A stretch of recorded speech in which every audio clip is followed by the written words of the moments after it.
शिलान्यास हो गया है, बजट 2000 करोड़ रुपए के पार पहुंच गया है, लेकिन जमीन पर अब भी सन्नाटा है। आखिर दरभंगा एम्स का काम शुरू कब होगा और मिथिला की जनता को कब मिलेगा इलाज का सबसे बड़ा केंद्र, जिसका इंतजार पिछले एक दशक से किया जा रहा है। नमस्कार दोस्तों, मैं कृष्णा कुमार झा और आप देख रहे हैं मिथिला दर्पण। दरभंगा एम्स को लेकर एक बार फिर बड़े सवाल खड़े हो रहे हैं। जिस परियोजना को मिथिला की स्वास्थ्य व्यवस्था में ऐतिहासिक बदलाव लाने के लिए बताया गया, वह आज भी निर्माण की धीमी रफ्तार और लंबे इंतजार की कहानी बनकर रह गई। एक दशक से अधिक समय बीत चुका है, शिलान्यास भी हो चुका है, लेकिन मुख्य अस्पताल और अकादमिक ब्लॉक का निर्माण अब तक अपेक्षित गति से नहीं हो पाया।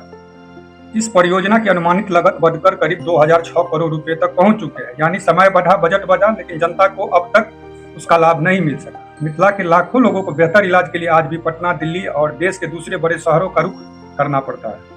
ऐसे ही दरभंगा एम्स सिर्फ एक अस्पताल नहीं बल्कि पूरे क्षेत्र की उम्मीद से जुड़ा हुआ है। सबसे बड़ा सवाल यह है कि जब परियोजना को मंजूरी मिल चुकी है, बजट स्वीकृति हो चुकी है और शिलान्यास भी हो चुका है, तो फिर निर्माण कार्य में इतनी देरी क्यों हो रही है? मिथिला की जनता अब सिर्फ नई घोषणा नहीं सुनना चाहती। लोग यह जानना चाहते हैं कि दरभंगा एम्स का सपना हकीकत में कब बदलेगा। दरभंगा एम्स अब सिर्फ एक सरकारी परियोजना नहीं बल्कि जवाबदेही का सवाल बन चुका है।